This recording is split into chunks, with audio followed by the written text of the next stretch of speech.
Hi there, welcome to my views and news. Two new stories. First one is from Somalia. Hassan Sheikh, the president of Somalia, is definitely in trouble. A challenge he is facing. Can he overcome this challenge? Two statements in the last few hours showing that the president of Somalia, the federal government of Somalia, is facing a new challenge now. Secondly, another assassination in the Amhara region. Dozens of people have been assassinated in the Amhara region since last year, allegedly by Fano fighters, Prosperity Party officials, zonal level officials, security officials have been target of assassination attempts by Fano fighters. Who was assassinated in the Amhara region? To get details for you. Let's start from Somalia, viewers, where Hassan Sheikh, the president, is faced with unprecedented challenge. It seems that now it is going to be an uphill task for the president of Somalia to uh, convince the regional states about some decisions made recently. Two statements have been issued in the last few hours. Somalia's federal government issued a statement, then Jubaland issued a statement.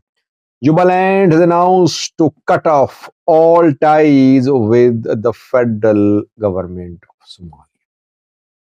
Jubaland has suspended its working relationship with the federal government of Somalia. What happened? By the way, Jubaland is the second regional state which has cut off ties with the federal government. Puntland in August issued a statement when Somalia's parliament uh, approved some amendments to electoral laws, paving the way for one person, one vote electoral system. Puntland back then rejected the amendments and it cut off all ties with the federal government. Since then, Puntland has not been participating in any meetings called by Hassan Sheikh, the president, Hamza Abdibar, the Prime Minister.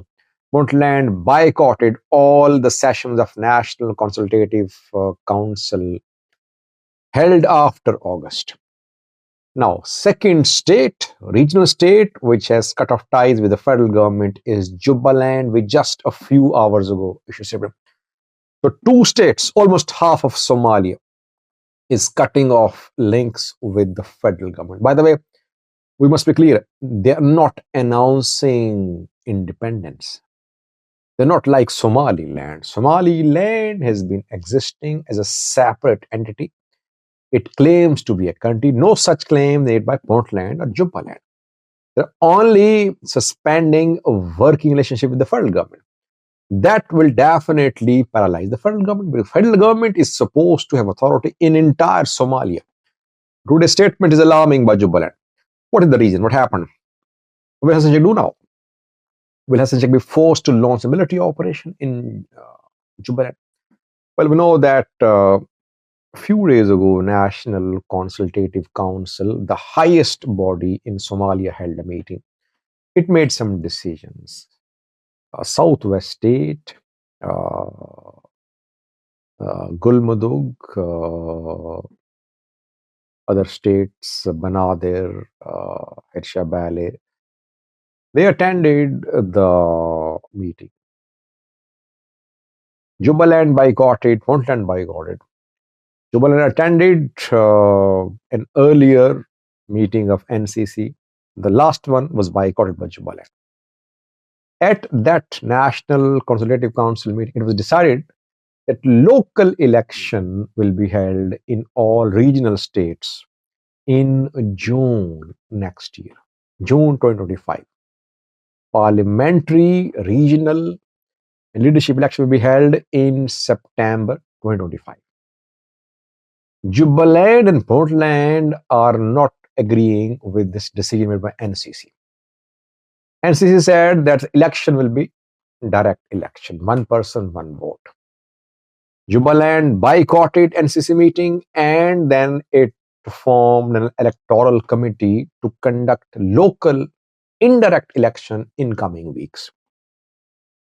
Federal government issued a statement today saying that what Jubaland is doing is illegal. It's unconstitutional. Yet Ahmed Madobe, the president's term expired in August. What he's doing in terms of appointing an electoral committee to conduct indirect elections is a violation of Ethiopian constitution. Then came the statement from Jubaland. Jubaland then announced to cut off all ties with the federal government of Somalia, suspending its cooperation, its working relationship with the Hassan Sheikh government of Somalia. So, what will the Hassan Sheikh government do now? Jubaland making preparations to hold indirect local elections in the region. Federal government, how can it stop the election? Can it use force against Jubaland and Puntland? Because Jubaland is not listening to federal government. I think at some point in future, if federal government somehow gets strong, especially militarily by getting support from Eritrea, Egypt, etc., it will try to use force in both Jubaland and Puntland. It will change the leaders there, and after that, it can enforce its authority in entire Somalia. Now, federal member states are very powerful. They are rejecting the appointment of one border commission, one electoral commission. They are rejecting the unification of regional and federal elections. They're rejecting, some are rejecting one person, one vote electoral system. And Hassan Sheikh government does not have the strength, military strength, to enforce its decisions. What will the government do? We'll have to see. Tensions rising. Will federal government consider the use of force in Jubaland? That will be clear in coming days.